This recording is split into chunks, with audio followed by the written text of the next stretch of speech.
Hello everyone, welcome back to illume biology. Blood के sessions को आगे बढ़ाते हैं और आज हम लोग एक बहुत इंपॉर्टेंट टॉपिक शुरू करेंगे, ब्लड कोएगुलेशन। देखो, इस वीडियो को देखने से पहले आप इसका जो 27वां सेशन था हमारा ब्लड का, जिसमें हमने बात की थी हीमोस्टेसिस के बारे में, वो हीमोस्टेसिस वाला वीडियो देखो, क्योंकि ये सारे आपस में लिंक्ड है। शुरुआत हीमोस्टेसिस से ही होती है। ब्लड कोएगुलेशन तो हीमोस्टेसिस का तीसरा स्टेज या तीसरा स्टेप रहता है। ठीक है, तो पहले हीमोस्टेसिस स्टडी करो, फिर ब्लड कोएगुलेशन पे आओ, तो चीज़ें और अच्छे से आपको समझ में आएगी। ये इस लेक्चर में हम लोग ब्लड कोएगुलेशन का इंट्रोडक्टरी वाला पोर्शन देखेंगे ना, इंट्रोडक्शन ब्लड कोएगुलेशन का। देखो, हमने लास्ट वीडियो में बात की थी हीमोस्टेसिस की, जिसमें हमने कहा था कि हीमोस्टेसिस के 3 स्टेप होते हैं, जिसमें सबसे पहला है वेजोकॉन्स्ट्रिक्शन, उसके बाद में प्लेटिलेट प्लग का फॉर्मेशन और उसके बाद में ब्लड कोएगुलेशन। तो वेजोकॉन्स्ट्रिक्शन और प्लेटिलेट प्लग फॉर्मेशन हमने पिछले वीडियो में डिस्कस कर लिया था, और तब हमने कहा था कि पहले स्टेप में जहाँ नैरोइंग ऑफ ब्लड वेसल होता है, उसके बाद में प्लेटिलेट्स आकर यहाँ पर एक्टिवेट होकर यहाँ पर एक कंप्लीट एक प्लग का फॉर्मेशन करते हैं, बहुत सारे प्लेटिलेट्स मिलके। फिर एट द एंड क्या होता है कि फिब्रिन नाम का एक फाइबर फॉर्म होता है यहाँ पर, जो कि इंसोल्यूबल प्रोटीन है, और ये आकर इन पूरे प्लेटिलेट्स को अच्छे से एक मैशवर्क बना देगा इसके ऊपर। ये जो आपको येलो कलर के फाइबर्स दिख रहे हैं, ये फिब्रिन है। तो यानी ब्लड क्लॉट बनाने के लिए हमें बनाना होगा फिब्रिन, ये एंड प्रोडक्ट होगा हमारा फिब्रिन।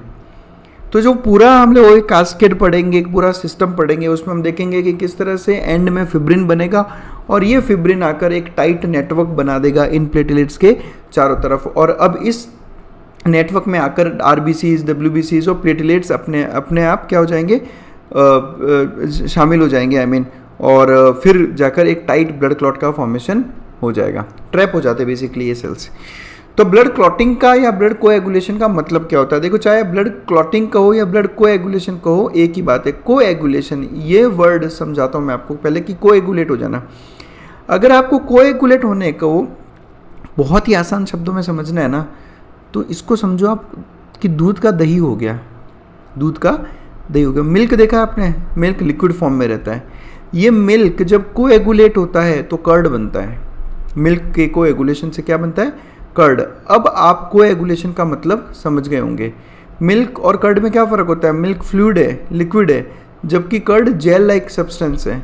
तो कोएगुलेशन मतलब कोई लिक्विड अगर जेल लाइक सब्सटेंस में कन्वर्ट हो जाए तो उसको कहा जाता है कोएगुलेशन। ब्लड कोएगुलेशन का भी एग्जैक्ट यही मतलब है। ब्लड जब तक ब्लड वेसल्स में फ्लो हो रहा है तब तक तो वो लिक्विड फॉर्म में है, लेकिन जैसे ही अगर आप उसको ब्लड वेसल्स से बाहर निकालो, ठीक है, तो वो अपनी फ्लूइडिटी लूज कर देता है, थिकन अप हो जाता है, विस्कस हो जाता है और एक जेली लाइक मास बना देता है। जेली जैसा मास बना देता है, उसी जेली लाइक मास को हम कहते हैं ब्लड क्लॉट या फिर थ्रोम्बस। आप ये देखो, इस पिक्चर में यहाँ पे इस टेस्ट ट्यूब में थ्रोम्बस बना हुआ है, क्लॉट बना हुआ है। अब हमने टेस्ट ट्यूब उल्टी कर दी, लेकिन फिर भी ये नीचे की तरफ नहीं आ रहा, क्योंकि ये जेल लाइक मास बन गया है। अगर ये ब्लड क्लॉट नहीं होता तो ये नीचे की तरफ मूव करता, क्योंकि ब्लड फ्लूइड है, लेकिन ये जेल लाइक मास, ये क्लॉट अब मूव नहीं कर रहा है। इसको क्या कहते हैं हम? कोएगुलेशन। तो वो प्रोसेस जिसमें ब्लड अपना फ्लूइडिटी लूज कर देता है, थोड़ा थिकन अप हो जाता है और एक जेली लाइक मास बना देता है। कब? Few minutes after it is shed out और कलेक्टेड इन अ कंटेनर। कब? जब जैसे कोई इंजरी होती है और ब्लड बॉडी से बाहर निकलता है या अपनी वेसल से बाहर निकलता है, या फिर आप उसको कंटेनर में लेते हो, तो उसके कुछ मिनटों बाद वो एक जेली लाइक मास बना देता है। उस जेली लाइक मास को, उस जेल को कहा जाता है ब्लड क्लॉट, जिसके लिए प्रॉपर टेक्निकल वर्ड है थ्रोम्बस। ब्लड क्लॉट के लिए वर्ड क्या यूज़ करते हैं हम? थ्रोम्बस। इसलिए अब आप देखना कि प्लेटिलेट्स को हम थ्रोम्बोसाइट्स इसीलिए कहते हैं, क्योंकि ये वो सेल्स हैं जो ब्लड क्लॉट का फॉर्मेशन करने में हेल्प आउट करते हैं। तो दिस इज थ्रोम्बस। अब इस क्लॉट में क्या क्या प्रेजेंट होता है? तो क्लॉट में सबसे पहले तो कुछ इनसोल्यूबल प्रोटीन फाइबर्स होते हैं, जिनको कहते हैं फिब्रिन, है ना। ये फिब्रिन फाइबर्स होते हैं, तो ये एक पूरा नेटवर्क बना लेते हैं। और इस नेटवर्क में अब बिकॉज जाल बन गया है वो, तो उस जाल में जो ब्लड के फॉर्म्ड एलिमेंट्स है, फॉर्म्ड एलिमेंट्स मतलब आरबीसीज, डब्ल्यूबीसीज और प्लेटिलेट्स, इस जाल में, इस धागे के जाल में आकर ट्रैप हो जाते हैं और फंस जाते हैं। ये देखो आप, ये एसईएम का मतलब होता है स्कैनिंग इलेक्ट्रॉन माइक्रोस्कोप। तो स्कैनिंग इलेक्ट्रॉन माइक्रोस्कोप में 900 टाइम्स जूम करने के बाद हमें कुछ इस तरह का पिक्चर मिलता है। ये जो येलो कलर के थ्रेड्स हैं, ये सारे फिब्रिन थ्रेड्स हैं, और इसमें देखो किस तरह से आरबीसीज ट्रैप होकर फंस गए। हालांकि आरबीसीज और डब्ल्यूबीसीज का क्लॉटिंग में कोई रोल नहीं रहता, है ना। क्लॉटिंग में केवल प्लेटलेट्स का रोल है, आरबीसी डब्ल्यूबीसी का रोल नहीं है, लेकिन ट्रैप हो जाते हैं ये भी। तो जब क्लॉट का फॉर्मेशन होता है तो ये भी क्लॉट में ट्रैप हो जाते हैं, और आरबीसीज ही वो रीज़न है जिसकी वजह से आपको क्लॉट रेड कलर का दिखाई देता है। अब ये देखो, ये क्लॉट रेडिश है ना, डार्क रेड कलर का दिखाई दे रहा है, बिकॉज आरबीसीज भी इसमें आकर कलेक्ट हो गए, ट्रैप हो गए, बेसिकली फंस गए उस धागे के जाल में। चलिए, अब क्लॉटिंग करवाने के लिए, कोएगुलेशन करवाने के लिए मुझे कुछ फैक्टर्स की ज़रूरत पड़ेगी, है ना। ये टोटल 13 फैक्टर्स जो हैं हमें स्टडी करने हैं यहाँ पर, है ना। इन फैक्टर्स के बिना जो है ब्लड कोएगुलेट नहीं होता। अब ये सारे के सारे नाम आपको याद करने की ज़रूरत नहीं है, मैं आपको बता दूंगा कि आपको इसमें से कौन कौन से याद करना है। इसके साथ साथ हम लोग इसका सोर्स भी देखेंगे। देखो, सबसे पहली बात तो मैक्सिमम जो क्लॉटिंग फैक्टर्स है उनका सोर्स लीवर होता है। देखो आप, ये देखो आप, लीवर। इसलिए लीवर एक बहुत इम्पॉर्टेंट रोल प्ले करता है हमारे क्लॉटिंग मैकेनिज्म के अंदर। जब भी होता है ना, जैसे मेडिकल फील्ड में क्या होता है, किसी पेशेंट का सर्जरी होता है, तो सर्जरी से पहले हम उसके लीवर कंडीशन की भी जांच इसीलिए करते हैं ना। अगर किसी पेशेंट का लीवर में कोई दिक्कत है तो हो सकता है सर्जरी के बाद वक्त ब्लड क्लॉटिंग हो ही नहीं, है ना, ब्लड क्लॉटिंग में टाइम लगे ज़्यादा। इसलिए लीवर का एक जो है ना टेस्ट करना बहुत ज़रूरी रहता है सर्जरी से पहले। तो लीवर मैक्सिमम फैक्टर्स का सोर्स है। अभी जितने भी क्लॉटिंग फैक्टर्स हैं हम उनको रोमन नंबर में लिखते हैं हमेशा। कभी भी आप क्लॉटिंग फैक्टर 1, 2, 3 ऐसे नहीं लिखे ना, गलत तरीका है। ये clotting factor 1st, 2nd, 3rd, 4th, 5th, 7th है ना, सीधा 7th है ना। हमने यहाँ पे 6th नहीं लिखा है, ध्यान रखना। 6th को जो है अब डिसकंटिन्यू कर दिया गया है एज ए क्लॉटिंग फैक्टर। तो 5th, 7th, फिर 8th, 9th, 10th, 11th, 12th और 13th। ठीक है, ये टोटल 12 क्लॉटिंग फैक्टर्स हैं, जिसमें से 6th हमने रिमूव कर दिया। क्यों रिमूव कर दिया वो भी मैं आपको थोड़ी देर में बताऊंगा। यहाँ पर देखो, सबसे पहला है फिब्रिनोजन, ये याद रखना है आपको। सेकंड है प्रोथ्रोम्बिन, तीसरा है टिश्यू फैक्टर जिसे कहा जाता है थ्रोम्बोप्लास्टिन, और चौथा है कैल्शियम। तो ये तो पहले आपको 4 याद रखने हैं।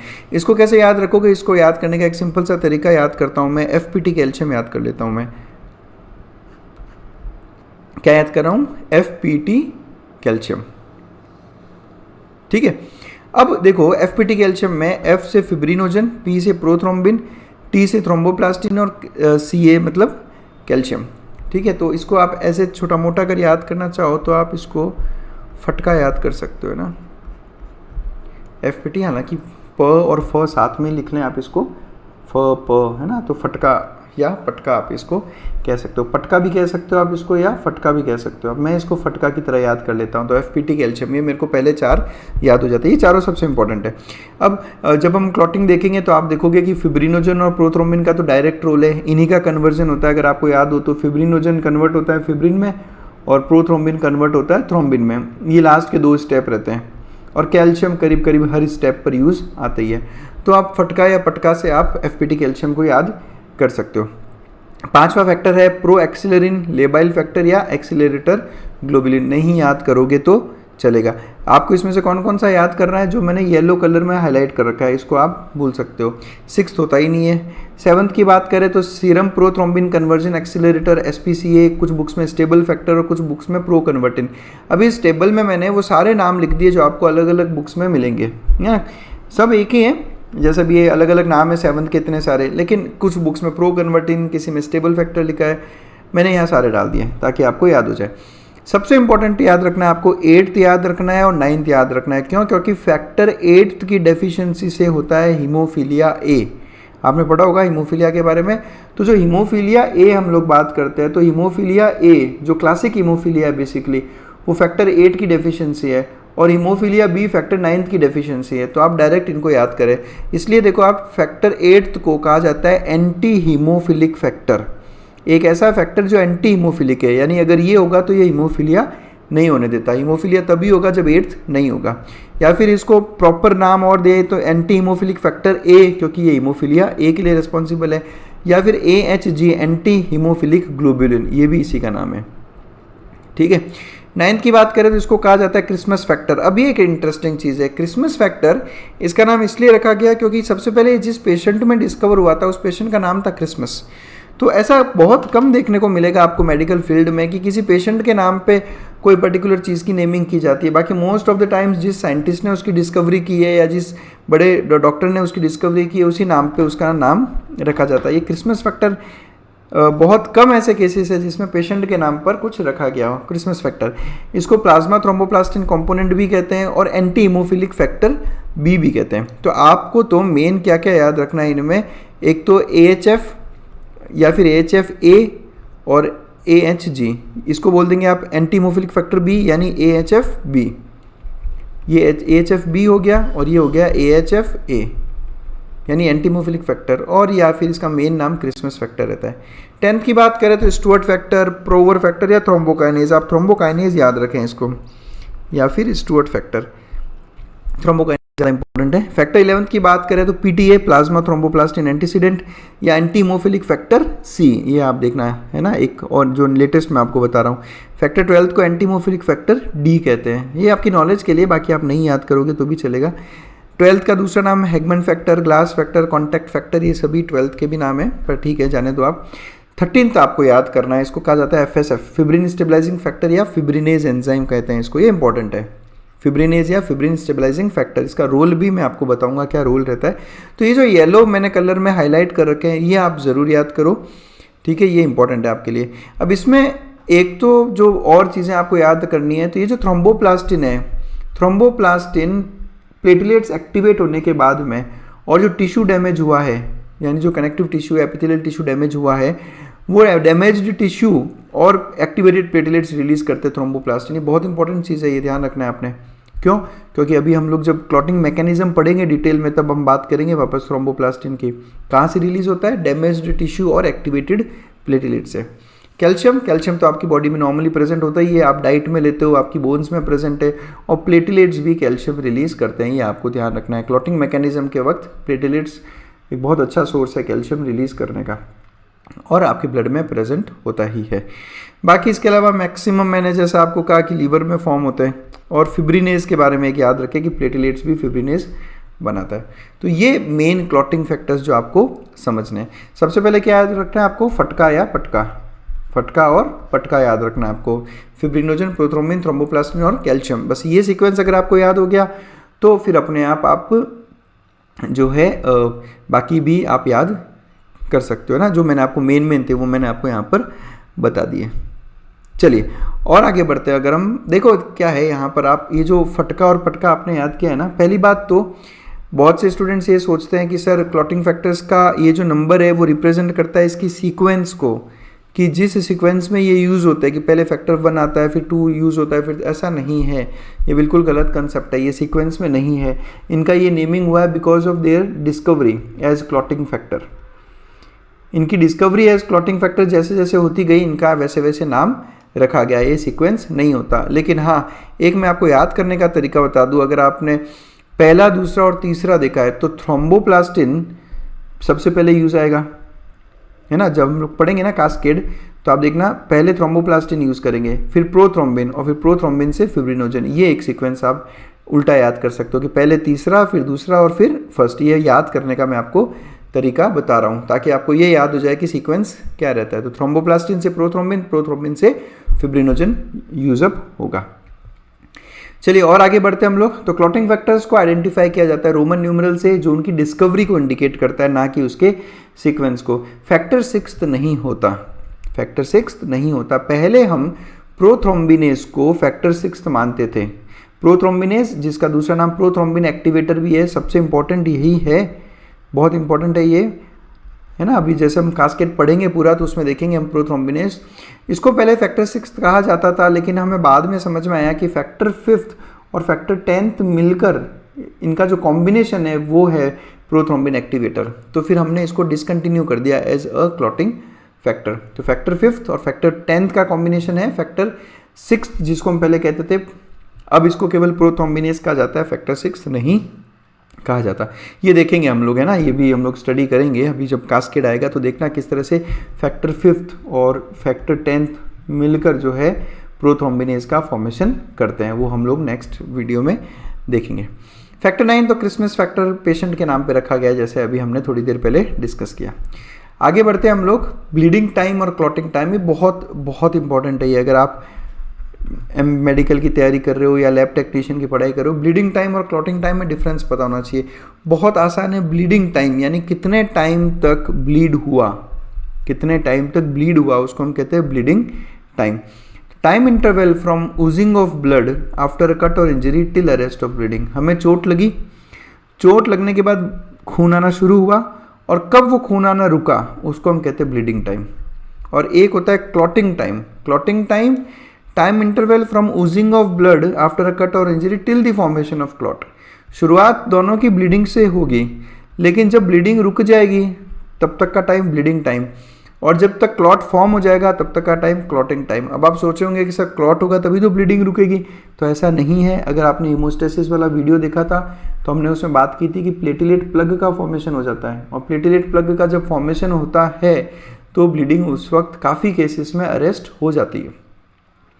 समझ रहे हो? इसलिए ब्लीडिंग टाइम और क्लॉटिंग टाइम अलग अलग होता है। ब्लीडिंग टाइम 3 से 6 मिनट रहता है और क्लॉटिंग टाइम 3 से 8 मिनट। ऑब्वियसली क्लॉटिंग टाइम तो ज़्यादा रहेगा ना, क्योंकि प्लेटलेट प्लग तो पहले ही बन चुका है। तो 3 से 6 मिनट ब्लीडिंग टाइम और 3 से 8 मिनट क्लॉटिंग टाइम, ये आपको ध्यान रखना है। इसकी वैल्यू वेरी करती है, काफ़ी वेरिएशन है इसमें, और एग्जैक्ट डिफरेंस आपको ध्यान रखना है कि ब्लीडिंग रुकी तब तक तो ब्लीडिंग टाइम और क्लॉट हुआ तब तक का क्लॉटिंग टाइम। नेक्स्ट हम बात करते हैं विटामिन के के बारे में। बहुत इंपॉर्टेंट एक विटामिन है जो ब्लड क्लॉटिंग में बहुत इंपॉर्टेंट रोल प्ले करता है। ठीक है, विटामिन के इसलिए इंपॉर्टेंट है क्योंकि 4 फैक्टर्स 2nd, 7th, 9th और 10th, ये आप ध्यान रखें। फैक्टर 2nd, 7th, 9th और 10th, ये 4 फैक्टर्स विटामिन के की प्रेजेंस में फॉर्म होते हैं। अगर विटामिन के की डेफिशिएंसी होगी तो इन चारों फैक्टर्स का फॉर्मेशन हैम्पर होगा, और विटामिन के डेफिशिएंट लोगों में अनकंट्रोल्ड ब्लीडिंग देखी गई है। तो विटामिन के इतना इंपॉर्टेंट रोल प्ले करता है। चलिए और आगे बढ़ते हैं हम लोग। ब्लड कोआगुलेशन में एक ही पिक्चर देखो आप, ये आपने कई बार नोटिस किया होगा, जब भी आपको चोट लगती है तो बाहर की तरफ इस तरह का एक स्कैब फॉर्मेशन हो जाता है, इसको स्कैब कहा जाता है। This is called as scab. Scab basically एक एक्सटर्नल ब्लड क्लॉट है। स्कैब एक एक्सटर्नल ब्लड क्लॉट है। ये फॉर्म होने की वजह से क्या होता है कि ब्लड लॉस जो है उसको प्रिवेंट किया जाता है। जो डैमेज्ड ब्लड वेसल है ये उससे जाकर अडहियर हो जाता है। जैसे ये डैमेज्ड ब्लड वेसल है तो ये एक्सटर्नल ब्लड क्लॉट, ये जो स्कैब है ये इसके ऊपर जाकर टाइटली बाउंड हो जाता है ऐसे स्कैब, ये ताकि ब्लीडिंग रुक जाए। बट बहुत लोगों को मैंने देखा जब इनके स्कैब फॉर्मेशन होता है तो वो जानबूझ के धीरे धीरे उसको उखाड़ने का कोशिश करते हैं ना। तो जब अगर आप समझें, अगर ये है ना, ये तो क्या है, देखो कुछ टाइम बाद ये अपने आप निकल जाएगा, लेकिन अगर बीच में ही अगर आप इसको कई बार से उखाड़ने की कोशिश करते हो तो आप नोटिस करना वापस ब्लीडिंग शुरू हो जाती है। तो this is scab, external blood clot. तो ये थे बेसिक्स जो है ब्लड क्लॉटिंग के बारे में। Clotting factors, scab, bleeding time, clotting time, कौन से विटामिन इसमें रोल प्ले करते हैं, क्लॉटिंग फैक्टर्स कहाँ बनते हैं, वो सब हमने अभी स्टडी किया। नेक्स्ट वीडियो में हम सीधा इसका कास्केड पढ़ेंगे। वहाँ पे मैं अब अलग से क्लॉटिंग फैक्टर्स वगैरह की बात नहीं करने वाला। तो पहले एक बार क्लॉटिंग फैक्टर्स अच्छे से देख लेना, उसके बाद ही नेक्स्ट वीडियो पे पहुँचो आप। फिर भी आपको किसी तरह का डाउट हो तो feel free to contact me on my WhatsApp number, my mail ID and my Instagram handle. Thanks a lot for watching us.